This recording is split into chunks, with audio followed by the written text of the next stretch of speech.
Assalamualaikum warahmatullahi wabarakatuh. Selamat berjumpa kembali dengan mata kuliah manajemen kelas. Topik yang kita bawakan hari ini adalah berkaitan dengan motivasi belajar siswa.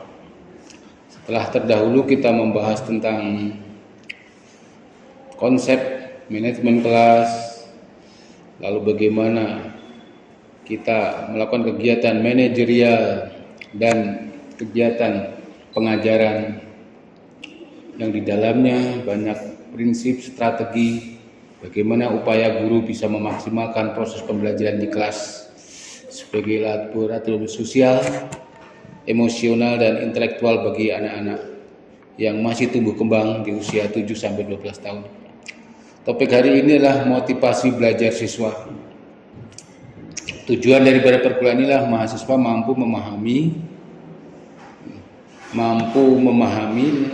artinya mampu menjelaskan, memahami dan bisa bagaimana upaya meningkatkan motivasi belajar pada siswa.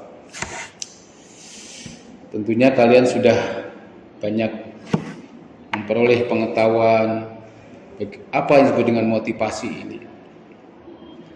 Banyak pengertian definisi, setiap pakar prinsipnya sama atau esensinya sama, bagaimana mendorong siswa agar selalu menjaga kondisi semangat belajar dari sejak awal sampai akhir atau bahkan sejak ia belajar sampai akhir hayat. Untuk bisa memelihara motivasi belajar tersebut tentunya ada sesuatu tujuan, cita-cita, sehingga titik yang kita tentukan tadi akan dicapai melalui langkah demi langkah, salah satunya mulai pembelajaran di tingkat sekolah dasar ini. Bagaimana upaya memberi dorongan, memberi sugesti, memberi pengaruh kepada siswa agar semangat yang ada dalam dirinya bisa membara untuk diwujudkan dalam kegiatan belajar. Motivasi belajar tidak hanya merupakan suatu energi yang menggerakkan siswa untuk belajar, tapi juga mengarahkan aktivitas siswa pada tujuan belajar yang ditentukan oleh guru berdasarkan rancangan pembelajaran yang telah disusunnya. Kita juga tahu bahwa jenis atau macam motivasi belajar siswa itu yang berasal dari dirinya, motivasi intrinsik, dan motivasi yang ada pengaruh dari luar, dari lingkungan, itulah motivasi ekstrinsik. Kedua-duanya penting, sebab setiap anak mempunyai karakter yang memang karakternya berbeda satu sama yang lain. Ada yang cukup tumbuh dari kesadaran sendirinya, ada yang memang bisa tumbuh kesadaran kalau ada motivasi dari luar atau pengaruh dari luar. Banyak teori yang mengungkap hal ini, tapi yang jelas guru bagaimana menggunakan dua jenis motivasi atau dua macam motivasi ini untuk supaya menggerakkan naluri belajarnya untuk bisa mengoptimalkan, jadi stabil, istiqomah. Tapi manusia itu kan ada turun naik semangatnya. Bahkan tidak mengatakan turun naik, ada yang keluar masuk. Ketika di kelas dia semangat, keluar hilang. Ini perlu kerjasama antara guru dan orang tua supaya anaknya antara aktivitas di sekolah dan di rumah itu ada komunikasi. Di dalam ketatausahaan sekolah ada disebut buku penghubung ya. Penghubung antara pihak sekolah dan orang tua.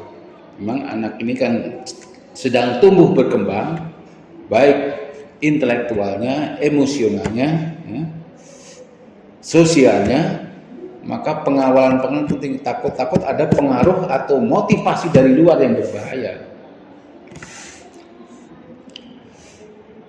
Berikutnya di sini dijelaskan motivasi intrinsik adalah keinginan bertindak yang disebabkan oleh faktor pendorong dari dalam atau internal individu tersebut.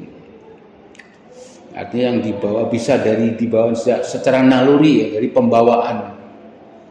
Memang karena faktor turunan genetika dari orang tuanya, memang kelihatannya orang tua itu memang dari kecilnya bersemangat sehingga cita-citanya tercapai. Ini bisa menurun kepada anak-anaknya. Kalau menurut teori konvergensi yang dikatakan oleh John Dewey, bahwasanya seseorang bisa termotivasi itu karena ada pengaruh pembawaan atau turunan, juga pengaruh lingkungan, sehingga seseorang bisa maju, bisa berkembang itu tidak semata-mata dari satu unsur, dari dua unsur, internal dan eksternal. Siswa termotivasi secara intrinsik mengikuti kegiatan belajar dapat dilihat dari kegiatan yang tekun dalam mengerjakan tugas-tugas belajar karena merasa butuh dan ingin mencapai tujuan sebenarnya. Tetap ini harus ditumbuh kembangkan di rumah oleh orang tuanya. Maka orang tua harus berpendidikan yang layak untuk bisa disebut sebagai pendidik atau orang tua. Jadi tidak sembarangan.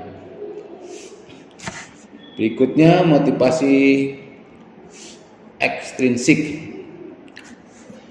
Salah satu tokoh Thorndike berpendapat motivasi ekstrinsik bukan merupakan perasaan atau keinginan yang sebenarnya ada dalam diri siswa untuk belajar.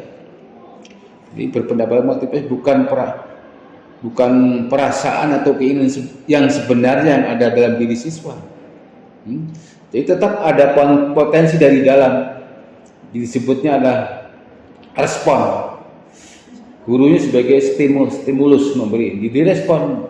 Ini tentu perlu adanya pendekatan layanan individu supaya adanya chemistry ya antara motivasi yang ada dalam diri anak dan dari guru tersebut.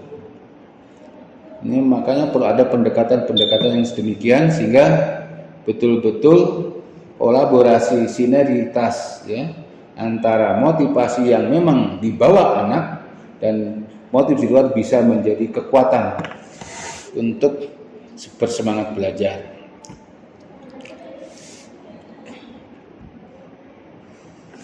Meningkatkan motivasi, terutama kita tentu motivasinya kalau anak ya belajar.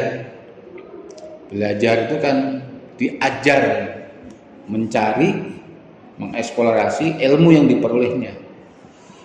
Ini tentu perlu dipelihara. Bagaimana upaya meningkatkannya? Itu pertama kita sebagai guru harus pahami, hargai dan cintai anak sehingga dia dekat dengan kita. Sehingga anak berani dalam arti mengungkapkan pendapat di hadapan teman dan gurunya. Ini perlu dibina oleh guru, membuat suasana sosial yang baik di dalam kelas sehingga ada semacam confident, ada kepercayaan diri anak bahwa dia ketika berpendapat oleh temannya dihargai, oleh gurunya dikasih semacam penguatan ya. Ada penguatan verbal, ada non verbal, ini penting. Nah, inilah upaya-upaya yang perlu kita berikan oleh guru kepada siswa sehingga semua anak mempunyai kesempatan yang sama, punya kepercayaan diri yang sama, memiliki kepercayaan sehingga nanti bisa dikembangkan di situasi sosial yang tentu berbeda-beda. Itulah beberapa hal yang nanti bisa dibaca di bahan ajar yang Bapak siapkan tentang bagaimana upaya meningkatkan motivasi siswa. Dari sini ada pertanyaan. Oh ya, berkaitan dengan mengapa motivasi anak itu disebutnya tidak stabil. Ya itulah, bisa saja sih kalau stabil sih kurang tepat ya, naik turun lah gitu. Semangat kita sendiri sebagai guru kan semangat itu kadang-kadang tergantung suasana ya, kondisi. Misalnya anak-anak itu kalau punya uang jajan semangatnya tinggi, tinggi.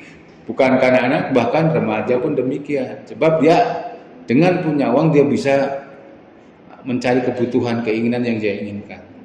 Tentu kita motivasi di sini bagaimana guru merangsang potensi anak tersebut ya dengan belajar yang menarik. Belajar yang menarik itu kalau memang materinya dibutuhkan dalam kehidupan sehari-hari. Contoh, ketika belajar matematika, bagaimana mencari rumus bangun, datar, lingkaran. Ini melalui suatu permainan akan termotivasi. Jangan hanya sekedar langsung buat gambar kerjakan. Ini membuat anak jenuh atau tidak tertantang. Pentingnya menggunakan media. Ya, itulah untuk menjaga stabilitas istiqomah. Ini perlu ada tantangan-tantangan dari guru sehingga anak siap untuk belajar dengan baik. Saya kira sampai di sini. Terima kasih. Wassalamualaikum warahmatullahi wabarakatuh.